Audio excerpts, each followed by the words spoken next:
What happens when two of the most plugged in people in digital care team up to help you make sense of the chaos? Welcome to Control Plus Care. I'm Michelle. And I'm Katie.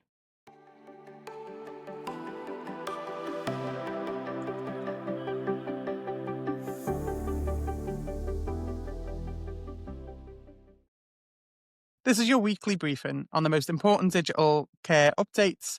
We're unpacking what you need to know in under 30 minutes. But first, Katie, how are you? I'm really good. Having a short week this week because it's my birthday tomorrow. Well, yesterday by the time this comes out. But yes, I'll be another year older and hopefully wiser. Well, ultimately, definitely. And you are newly brunette. I am newly brunette for anybody who is not watching on YouTube and is an audio listener, where it's not a midlife crisis that is unrelated to the birthday is going brunette and mainly related to the cost of buying purple shampoo. I also think it's got a lot to do with the fact that we're heading into conference season and you might be able to slide under the radar at conferences for everyone Yeah. looking for a blonde Katie. Exactly. I'll just be incognito mode the entire way through. It's going to be fantastic. There'll just be me standing at stalls going, she's over there. She just left. Follow that brunette. And I'll be there. I'll be in camouflage, by which I mean normally it's purple carpeting at the care show, so some form of purple. It'll be fine. You won't spot me. Well, if the team have their way, it's camouflage, but with squirrels. Yes, and I think we are in agreement that the team are not allowed to pick any kind of uniform, possibly any kind of merchandise we ever do. Yeah, for those who are unaware and are not privy to our team's chats, there's been a lengthy discussion this week about whether we should get a digital care hub uniform and whether that uniform should be purple squirrels. And we are in the minority who think absolutely not. But I am in the position to say, no, you can't have that on expenses. So that's been at least useful. Yeah, thank goodness for that, honestly. And how about you, Michelle? How are you? You survived the school holidays. My children went back to school and I didn't even drop them off the night before, although I was Ooh, tempted. fair. So today it's been wonderful. It's been uninterrupted work. I haven't had to get anyone a snack, well, except myself. I've not needed to break up any fights. No one's asked me for a charger. I feel like a new woman. Oh, well, I'm very, very happy for you. It's going to be about a week and then you'll start missing them during the day. Oh, 100%. Yeah, absolutely. Yeah. But they're excited to go? Oh, yeah, they fled the door this morning. I was trying to get them together so I could take like a nice first day picture. They were both already in the car. Oh, get out the So car. I made them. I was like, I'm stood in the rain. Today's the only day I get this picture. I want one every year. Get back here to the front door. So I Yeah, got my picture. They're adorable. And we good. made it all there on time. Amazing. And congratulations to everybody else who are school-age children as well. You've made it through the summer. Yep. In solidarity, we did it. Mm-hmm. Just another 6 weeks till the next school holiday. Right. Well, on that note, I guess we should probably get into what we're here Yeah. to talk about. Well, there's lots again. Start of September, news is coming thick and fast. My first story this week is actually probably an amalgamation of a few stories. We know over the last couple of months, we've certainly been talking about just how many high profile cyber incidents there have been. And in the last 2 days alone, I had a notification from a voluntary role that I have that the company used for DBS has had a massive data breach. And also Jaguar Land Rover, the factory, had their systems completely shut down, production shut down. So, two really high profile, really kind of like big impact incidents in the last couple of days. It just feels that there's been more and more of these really high profile, like cyber attacks, breaches. It feels like a couple of years ago, it'd be very rare to see them in the media this often.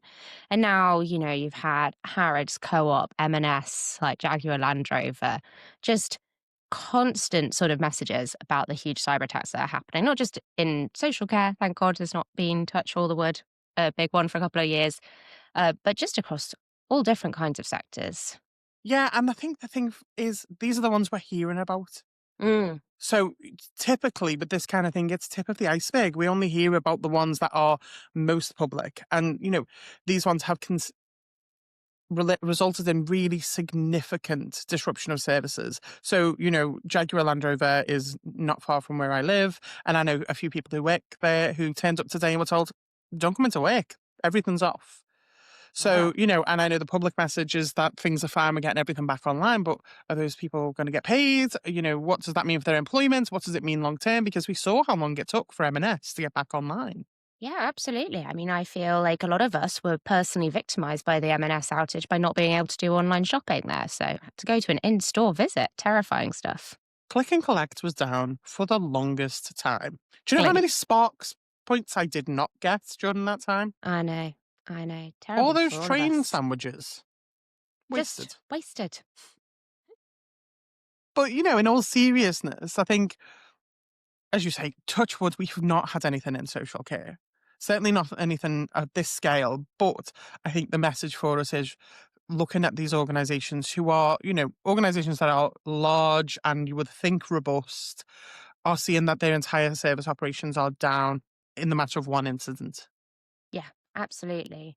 And I do think, though, the scale of attention that these are getting now is really an indicator that it's much more in the public's mind about sort of some of the Hmm. risks that are happening. Obviously, there's also cyber incidents are becoming more prevalent. AI is making it significantly easier in some ways. But the fact that it is a constant media story, I think if we're going to take a silver lining, which we like to out of some of these things, means that hopefully people are more aware about what the risks are, but also when you know what the risks are, you can put things in place, right, in advance to sort of mitigate the risk, make it less likely that your care service is hit by any kind of attack like this. It goes back to that message that we have for care providers all the time. Consider a cyber incident when, not if. You know, put your things in place, make sure your DSPT is up to date, use all of the resources that we've got there for you for free. Hmm. Exactly. So many free resources. Please reach out. So yeah, so that's the big cyber story or stories this week. Yeah. So, the story that I picked this week in classic me fashion is a bit of a cheat one because this is actually about stories that will be happening for the rest of this month. So, Skills for Care are running an entire month throughout September, a series called Technology Empowering Care, where they're going to be highlighting all of the different ways that technology can really benefit the social care sector. Their sort of early information about this is there's going to be stories about robotics in care, various other forms of digital innovation and digital technologies. And they're going to be really highlighting the work that individual organizations and people are already doing. Their first blog has already been published this week as well, which is from Quentin Farquharson, needs no introduction from TLAP, talking all about how he uses digital technology and the sort of different approaches that he has around various forms of tech which can help him with working. And I think it's a really great sort of way of thinking about it because quite often we talk about technology in terms of operational or organizational technology, a digital social care record system or a rostering system. But there are, of course, lots of different ways that technology can be used for accessibility purposes.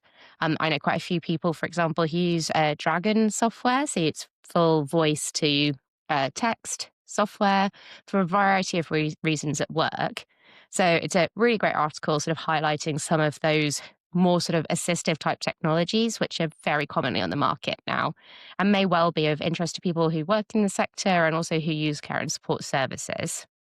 Brilliant. So do you know what I really like is that it's this idea of the tech empowers the care, not the tech is the means into it, the ends into itself. So that's really Mhm. nice to see. Yeah, exactly. And, I think it's probably a good time to remember that there are so many different resources that are out there as well to support people with this. So if it's people haven't come across it or it's been a while, we do, of course, have the digital skills framework and a digital skills self assessment, which Skills for Care developed, really looking at sort of different skill sets people within the care workforce might need to have relating to technology, whether that's using technology for training and for learning, whether it's using training technology for well-being, loads of different areas. There's, of course, also the What Good Looks Like tool. So you can use a self assessment for your organization about your own digital maturity with bespoke and personalized reports that come out of it. And of course, the Care Workforce Pathway, which has technology through all of the different elements of all of the job roles there. So would really recommend that people have a look at what Skills for Care are doing throughout the month. I know we're definitely going to be sharing it. I think, Michelle, is a quote from you, I believe, in the launch of the entire thing. So obviously we Everything said. support. And, think what's really interesting is obviously the What Good Looks Like tool we were involved in. And Mhm. what we found, and I think is always surprising to people, is just how digitally mature organizations that were testing it were.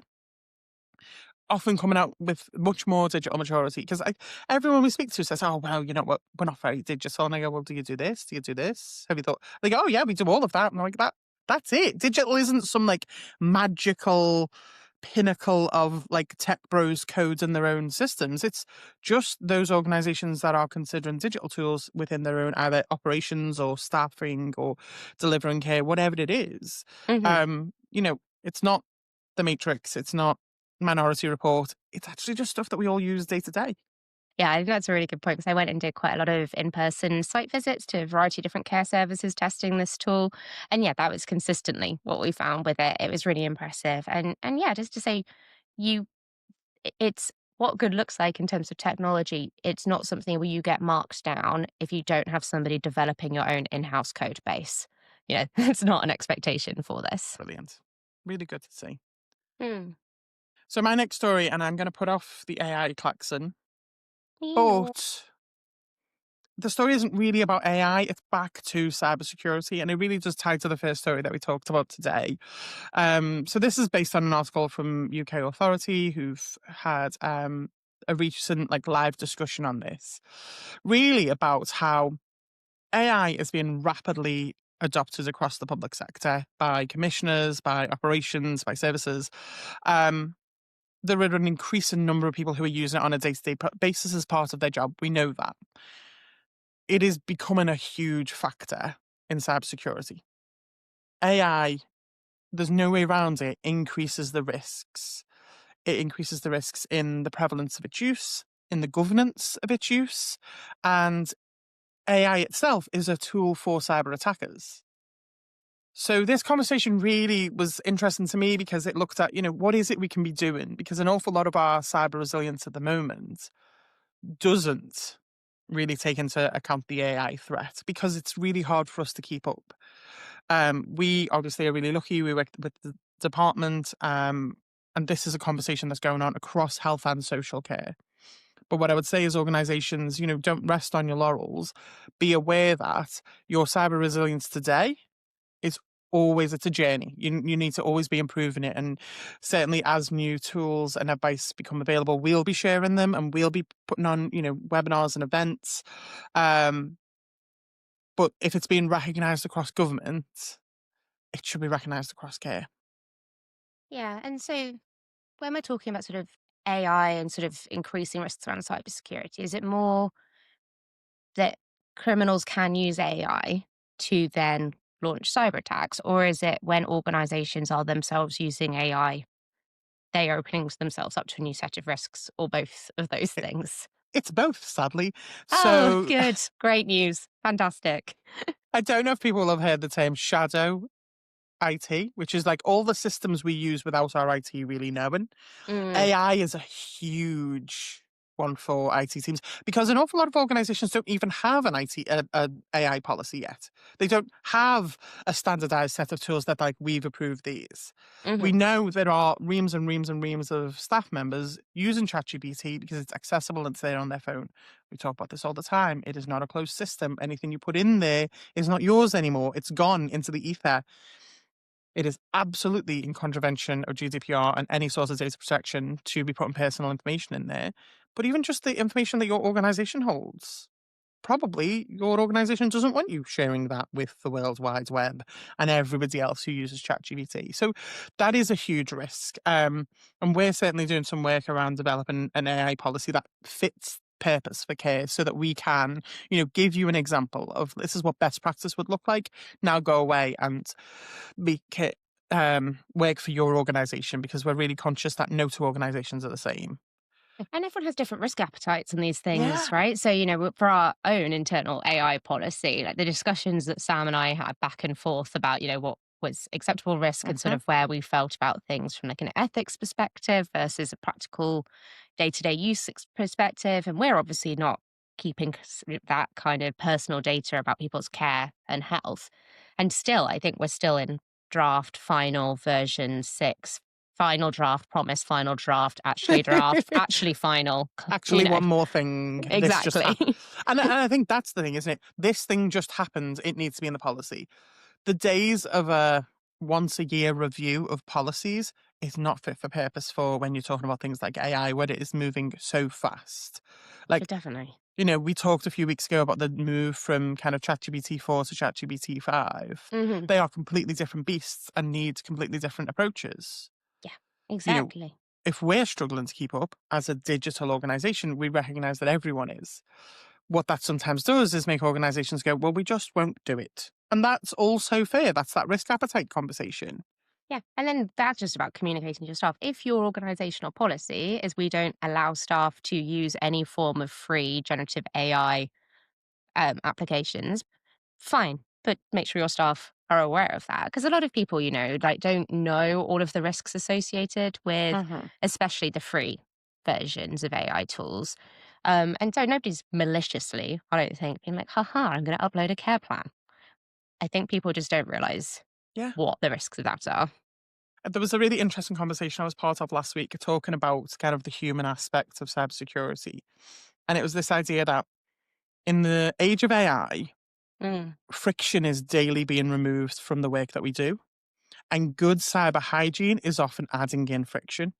So they're just kind of at war with each other a little bit. So it's always been the case of make your password more complicated, have multi-factor authentication. All of these things are about adding friction into the system that make it a little bit more difficult for an attack to happen. When actually AI tools remove friction we didn't even recognize as friction. So interesting because I had a conversation, I think earlier this year, maybe late last year now, where basically this gentleman was saying to me that large language model generative AI is the first piece of technology which has instantly made life easier. It doesn't have that learning curve with other forms of tech. It's just pick up and go, plug and play. And I think with what you were saying about making things more frictionless, absolutely the same message. Yeah.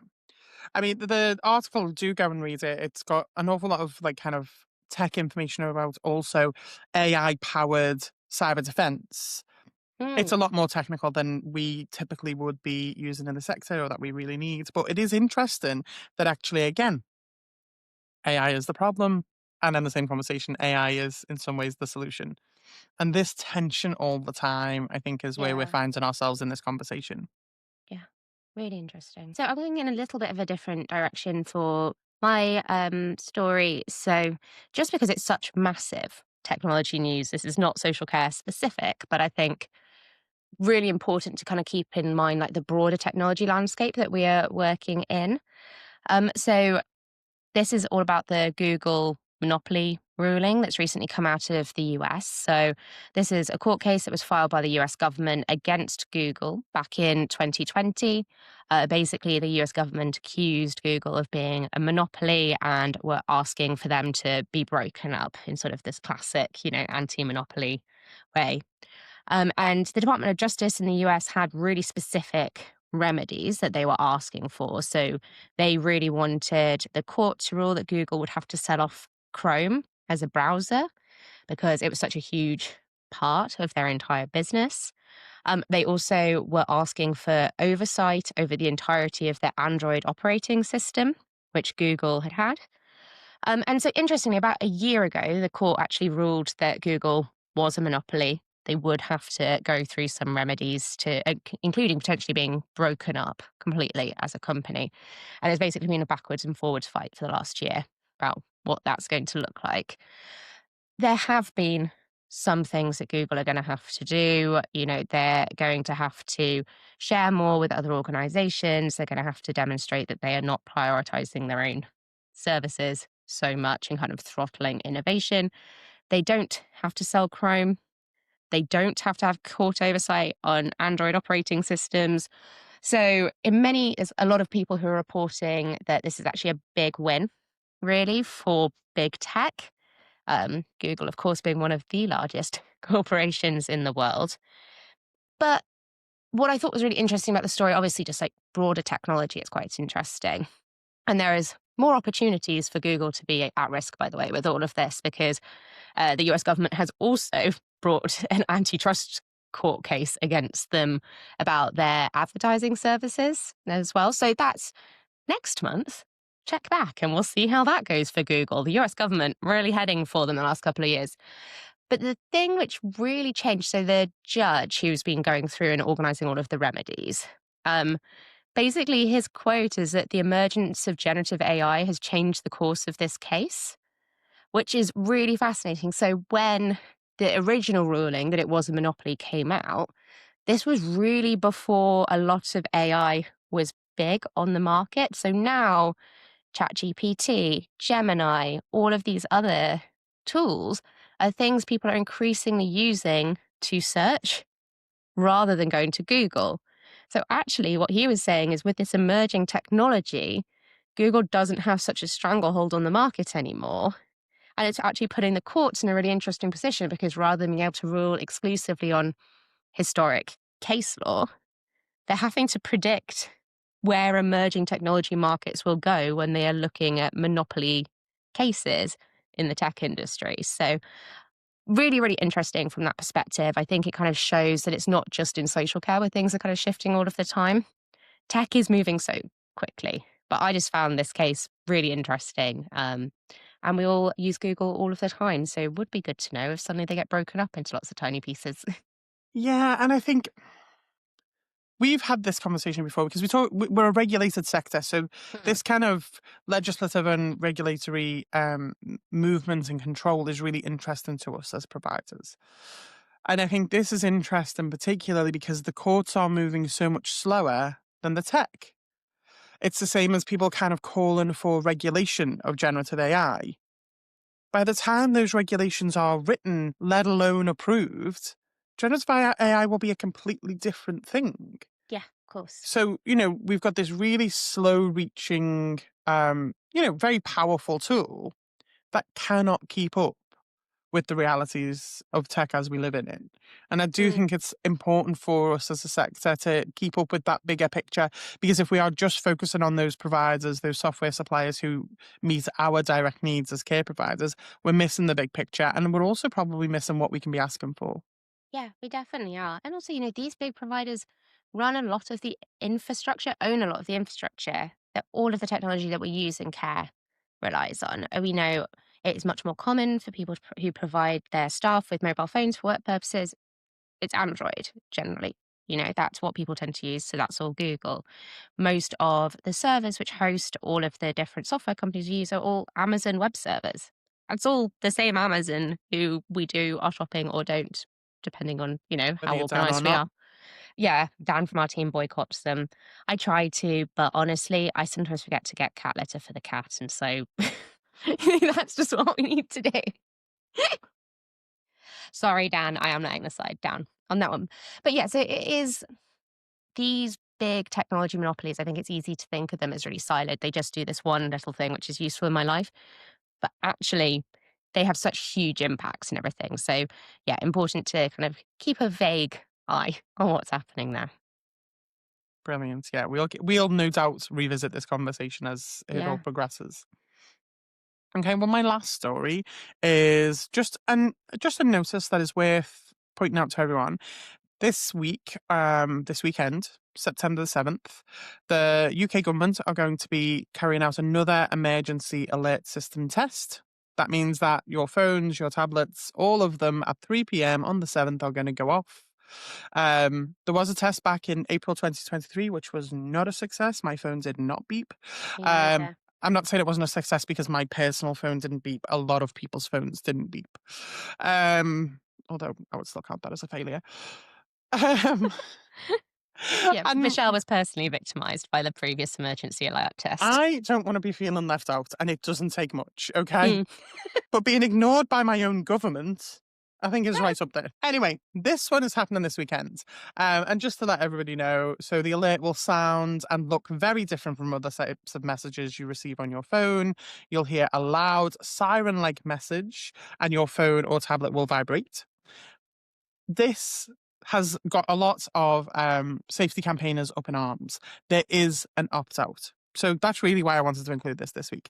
If your phone or a device going off this weekend would be problematic for you, turn it off. We'll have the link in the show notes. You can go in and opt out.